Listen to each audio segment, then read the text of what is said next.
verse, ani nga chapter, yun siya, therefore, my beloved brethren, be ye steadfast and movable.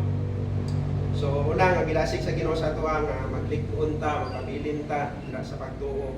Pabilin ta sa pagpamuhat, pabilin ta sa iyang nga naman. Sa ulahing mga adlaw, usa sa giingon sa Matthew chapter 24, nga daghay mga mangingilad. So, daghay mangingilad. So, ingon sa dria nga maglikon ta kay ngano, daghan kaayo mangingilad niya, daghan gyud pug mailad. Gani sa mga nangailad, kay ilata sa uban ba? Pero salamat sa Ginoo kay kailata dili gyud kita mismo.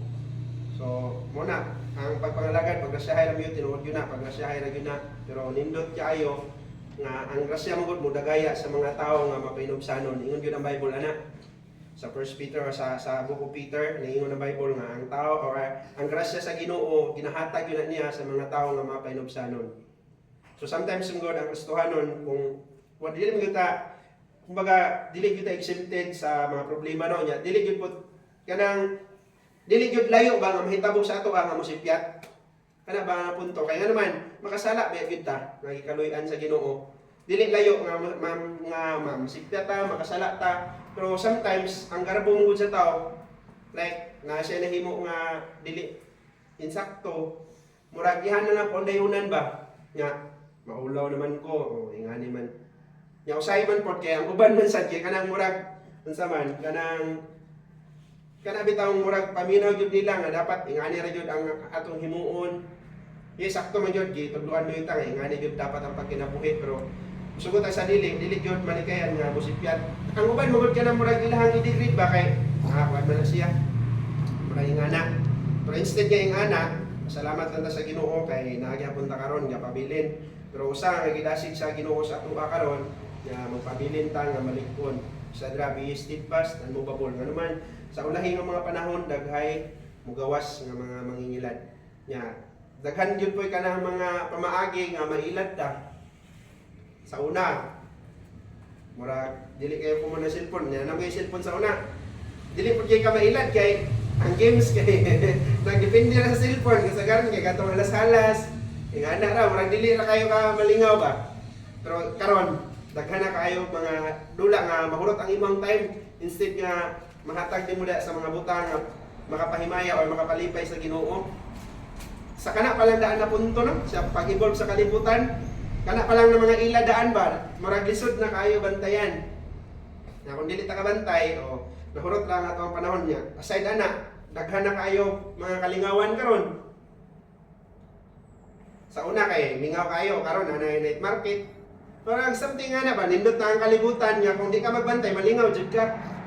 Nga dili lang kay daghang December no. Unang Bible nga sa Timothy nga perilous time. O grabe ka makuyaw nga panahon. Dili lang kay daghay mga mangingilad, dili lang kay kanang daghay mailad, kundi dili kuyaw na panahon. Na naibalita nga nag-jogging ra gipusil. O sa dulur sa to sa Bayugan katong Tagiya gipusil. Inga na ba kana marag kuyaw about when we talk about sa kinabuhi, murag delikado siya. Pero sa lain bahin, ang sa Bible lang gisgutan po, ang kuyaw dira kay ang kinaiya sa tao ba kay dili na normal. Di ba? Ingon sa Timothy, nga mabot ang mga adlaw na wala na sila gugma. Oh, Diyos nun tanawon pero tanawon ra. Pero ang tinuod wala, dili gyud. Nya, kung usap dun karon, ingana na gyud ang mga bata kusog kay mamalikas. Sa mga panahon sa una, tinuod mo na.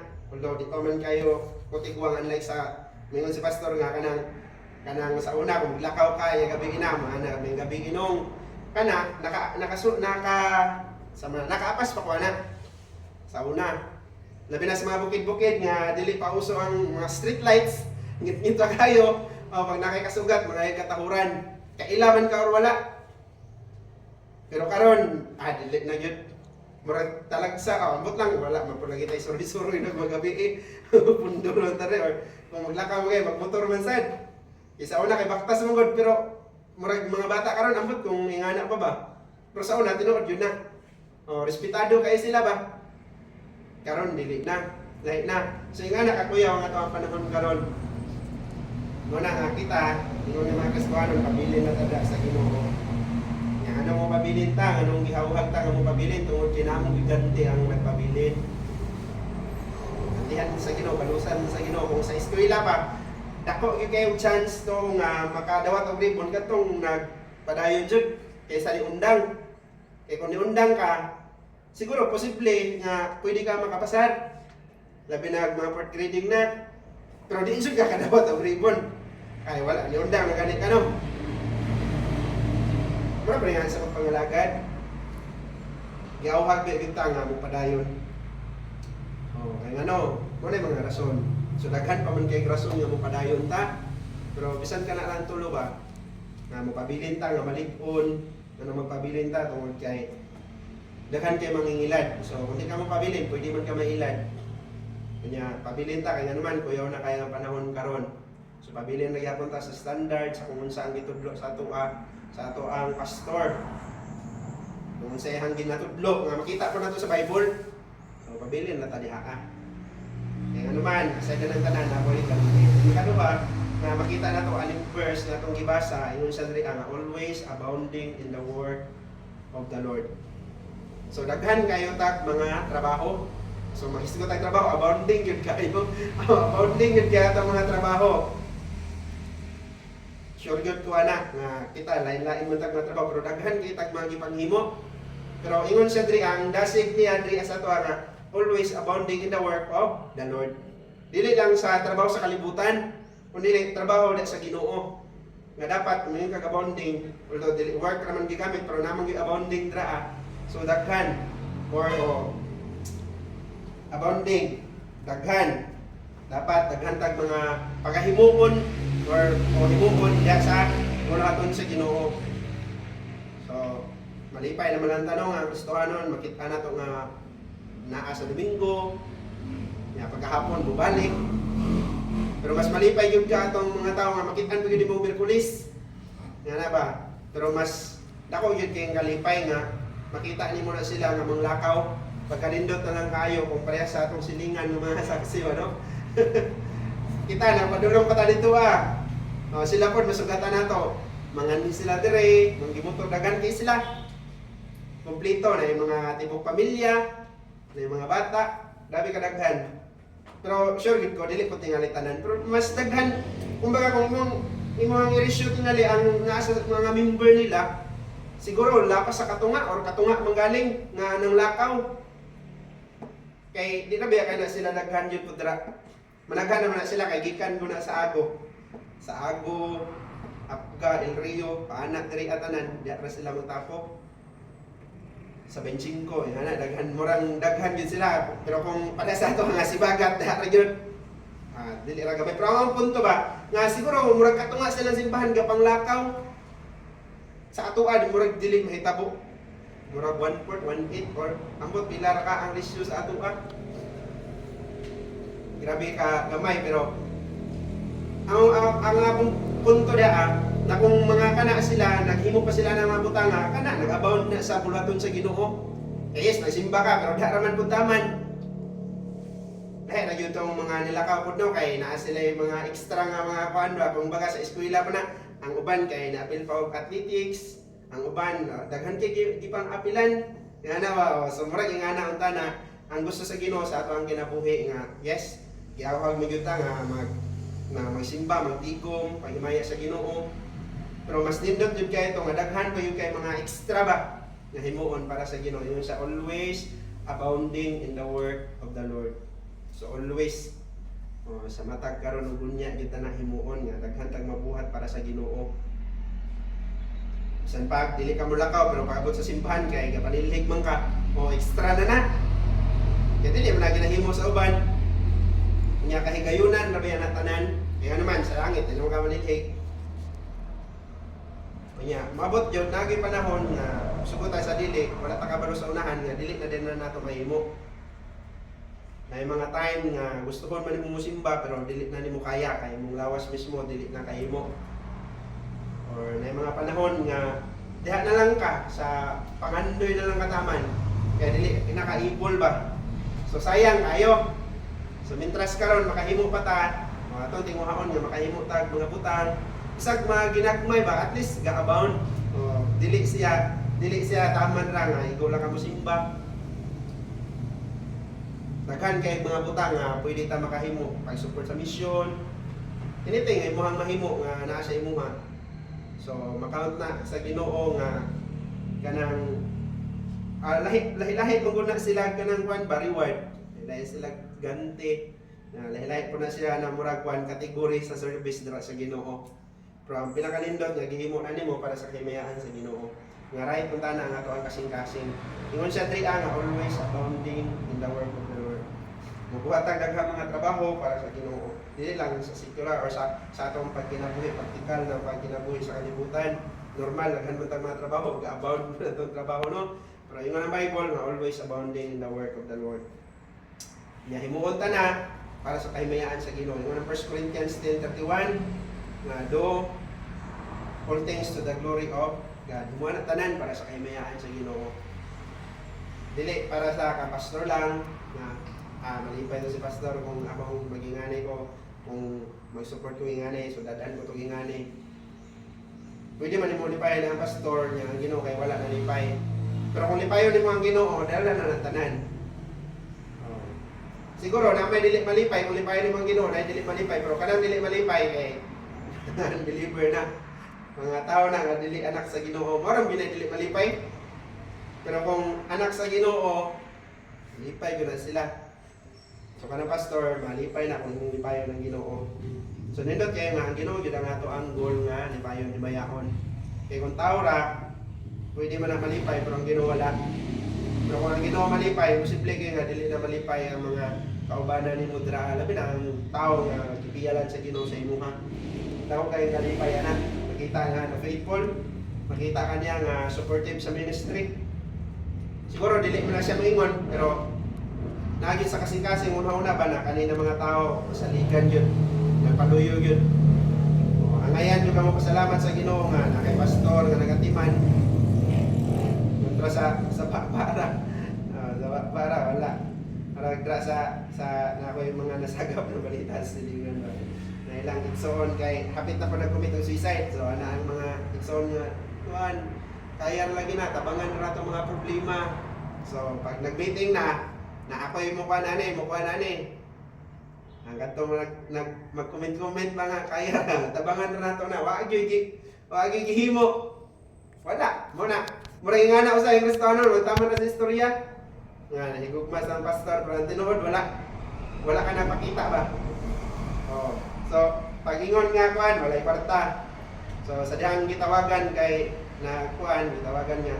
Pada di isang kwan dito abe kay bayaran na nako yan na dali ra kay nakakuha nahatag dayon pero sa kantong wala pay kuan nga bayaran wala pero tinuod na kwarta pero kay istorya ha tabangan ta na mga magsuon ana bitaw kung murag gyapon sa Christian murag nagyapon yung anak ba na taman ra ikura sa mo comment may na lang na mo comment chat daw kay istorya ra ba pero sa dihang nanay ko na ako ang nang-commit na ang uban, nagyo yung mga wala ni apil. Pero paistoryahan nimo, tabangan daw. Pwede nga na. So padayon ta. Kaya naman, datag i-design sa Ginoo. Kung gilawas ka sa Ginoo no, kay nagit kay gamit. Nagit siya plano sa imuha nga magamit jud ka dira. Posible kayo walay plano ang Ginoo sa atoa. Kay tanan gani mga butang nga makaingon tag samo kaayo diri sa kalibutan gipanghimo na pero namon gyud gyapon mga purpose na tanan.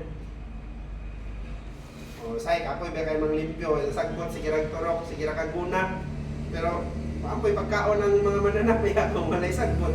Ana ba? Masol kayo ang mga lamok pero kay pagkaon gyapon na sila sa uban ng mga mananap. Ya, ikaw na lang kaha nga giluwas sa Ginoo gibuhat niya nya wala gyud kay gamit simple kayo na dili lang gyud ta mo paggamit or dili lang ta willing kana ra gyud ang pinaka rason dira pero kung mag-ingon ta nga gamit gyud kay ta tubangan sa Ginoo gamit gyud kay ta kay giluwas gyud ta niya gibayaran ta niya sa iyang dugo gyud ang Bible gipalit ta niya so sa kabili so wala gyud somebody nga mo palit og butang na ipalit ra na niya para mo usik-usik sa kwarta binuang na dyan na nagi purpose Pero dili tanan po ta magamit gyud pod. Magipalit na. Wala na puslan ba? Wala na puslan para gyud Kristohanon. Nalimtan magamit. Pero sa Ginoo, mapuslanon gyud ta tanan nara sa ato kung nimo pa taron ini. Then lastly, nga giingon niya diri insa for as much as you know that your labor is not in vain in the Lord. Oh. Ay sa abounding in the work of the Lord, for as much as you know that your labor is not in vain in the Lord. So dili lang kay muhimo tanong, napag yung labor diri nga gisgutan bago. Ang tao kay talawan yun na siya when we talk about hago. Dili naagyoy mga tao nga hadlok yun sila mahago or dili sila gusto mahago. Kay ang tao mungod kay murag kanang dili siya gusto mga responsibilidad, dili siya gusto kanang hassle ba? Kaya ang gusto sa tao kay kana ra yung relax. Kanang sayon, o kana, sayon ra gyud. Dili siya gusto mohago. Pero naay uban gyud nga willing nga mohago. Pero dili tanan. Dili tanan willing nga mohago. So pipila ra gyud ang mohago.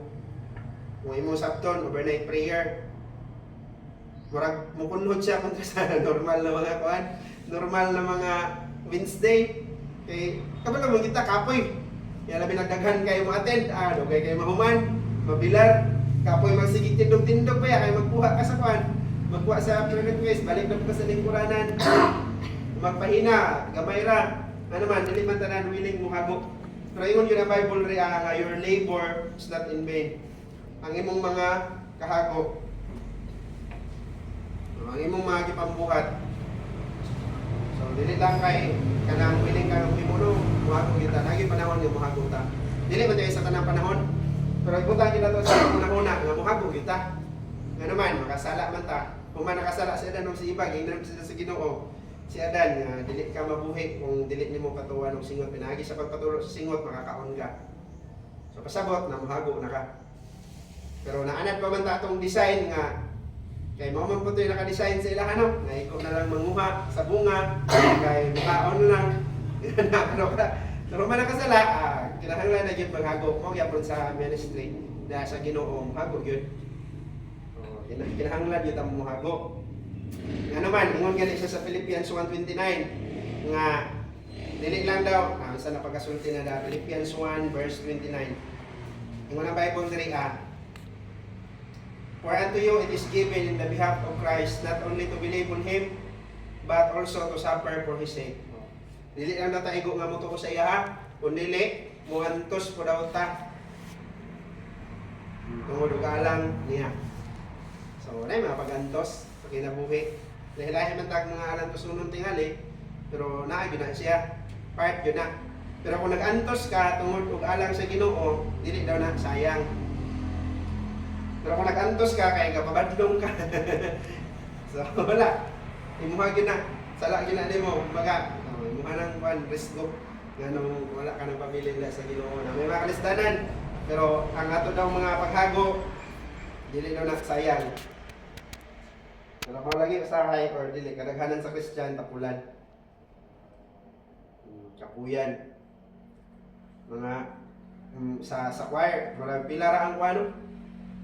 Kanang pugihan yun ba? Pugihan yung mo practice. Pero nagiuban nga murag makapuyan yun sila mabot ang panahon. Kapuya pag sige kuanit kanta, may special number pa ka. Responsibilidad nimo pag matagaan ka kanang schedule, mag responsibilidad nga mangitag kanta na pod, magtuon. Na hasol, ang uban hasulan mo na mo relax sa. Ya balik na pod. Murag pila ra gyud ang pan ba kanang continuous ba. Ika na tong ni-appeal siya. Wala gyud ni relax. Ang uban kay ambot yung asa pud sila, okay ra unta na to nagi mga rason nga dili maka-appeal. Kung nagi uban nga murag malaayan ba? Muundang sa ta. Ay murag laay naman. Ay nga naman, kapoy man tinuod. Pero kana na mga kakapoy, ingon ang Bible, dili daw na masayang. So sa ato karon nga gibasa, gilasig ta sa Ginoo nga magpabilin, kunya mamuhat tungod kay tanan na to mga gipanghimo dra sa Ginoo, dili gyud daw na sayang. Na bersikulo sa Bible na nag-ingon nga balusan daw na niya sa ani nga kinabuhi ug sa umalabot. Ana. So ang panalangin sa Ginoo kumbaga tagaan yun ka, blessing ka sa Ginoo, dili man tingali karon, pero sa malabot ng mga panahon, may mga tao sa Bible nga marag bisan in spite sa ilahang pagtarong nga wala sila kadawat o panalangin sa kalibutan makaanak ka. Like for example si Uriah, faithful kay siya sa iyang duty, pero mo rason nga namatay siya. Makaanata na murag wala siya nabalusan sa diri nga kinabuhi, wala siya nabalusan, pero sure gyud ko sa langit ato. Sa langit ato pasidunggan yun sa Ginoo, pero masagot sa dili pasidunggan man sa Ginoo sa Bible. Ningon man dira sa Bible nga sa genealogy of Jesus Christ nga sa Matthew, mabasa nato na nga kato si Bathsheba, the wife of Uriah. Sa tanahon. Dara sa unahan, ang Solomon, dara ba? Ang Jesse bigat David the king, and David the king begat Solomon of her that had been the wife of Uriah. So, naapil ang ngalan ba? Na, kumbaga, although si Bathsheba, legal naman dyan nga wife ni David, aning time nga nanganak sila kan Solomon. Kay ang katong illegal, kay katong itong namatay, yung pagkamatay ni Uriah, nanganak na din sila kan Solomon. So, dapat ang banaan si David na yun. Pero ang ingon rin sa Bible nga ingon siya diri and David the king begat Solomon of her. So wala gipanganlan si Bathsheba, pero kaning her diri pronoun nagkuha sa kang Bathsheba. That had been the wife of Uriah. So mas na pa yung pangalan kontra kang Bathsheba nga mo'y mama. Although ang her nga gigamit, nag-refer gyapon na kang Bathsheba, pero wala siya gipanganlan. Mas gi-honor sa Ginoo si Uriah. So nakadawat gyapon siya balos diri sa kalibutan. So wala gyud na sayo pampuno sa Ginoo nga balusan gyud kaniya. Kung dili pa basta-basta ang iyang gihimo o kapabilin gyud siya hangtod siya namatay. So dili po tanan na kahigayunan nga sama anak. Kay daghan kay mga Christian nga nangamatay na wala nakapabilin sa pagpangalagad sa Ginoo. Pero kung sa gidasig sa Ginoo, your labor is not in vain in the Lord. Kung makapabilin ka, mapadayon ka sa pagpamuhat sa iya. Nandun siya pagpalik, nandun siya ang imong mga hago, ang imong mga sufferings, ang imong labor, dili gyud na masayang tuwangan sa Ginoo. Nagi na siya ibalos tanan. Siguro dili man ikaw makadawat, pero imong mga anak. Si Abraham wala man sa kadawat sa mahimong, wala man na niya nakita na mahimong balas kabaybayunan sa kadaghan.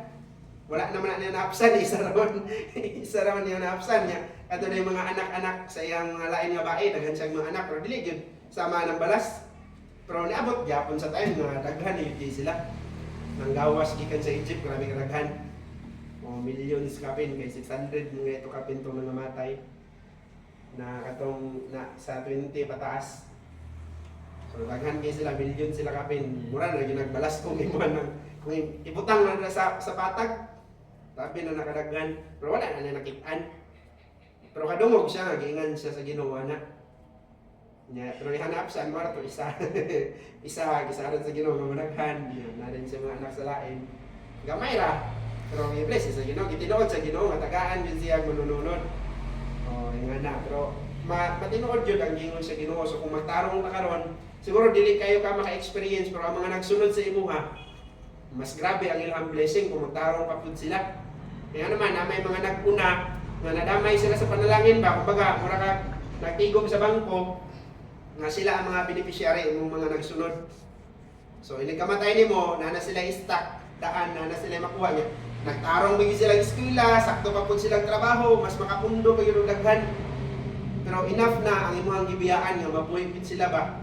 Mura yung anak po sa pagpangalagad sa Ginoo. Kung magtarong ta, i-bless sila tungkol sa atua. Pero kung kuan mo ta, damay sila. So, nabiya na ko biya hapon kay impact ang atong paghimuon karon sa mga tao na nagsunod sa atua. So, padayon ta, pabilin. Kaya atong mga gipanghimo karon, dili daw ni sayang. Ay mo ang pagtudlo sa mga bata, ang pagtudlo sa mga bataan, wala ta kabalo. Dili man na nato madala sa simbahan, pero paabot sa langit unya, na mo pasalamat sa imuha, wala nakakaila. Nya. Kumbaga, musubay na lang dayon. Anong nakailam ka sa kuha? Mga istorya mo ba? ikaw may atong sige kwan nag-extension dito ingana nadawat ko ang Jesus. Dili ko to malimtan nga nakalakaw lang ko sa lain ng mga dapit. Kabibot nga sa langit. Sure jud ko na nga kung makapabilin ta nagi mga tao nga magpasalamat sa tuwa ingana. Nagi mga tao nga kumusta sa inyo ba? Salamat sa mga pag-antos. Ato kwan isbilahan o asap na napita kay nasultian mi sa kaluwasan. Nga daghan kay mo pasalamat sa tuwa. Kung natay himuon kagipot. Pero kung wala, daghan mingon nga mao ka nasulti. So, kaya manukot. Dahil ta sa unahan kay naman ato adaw mga pagagaw dito na masaya.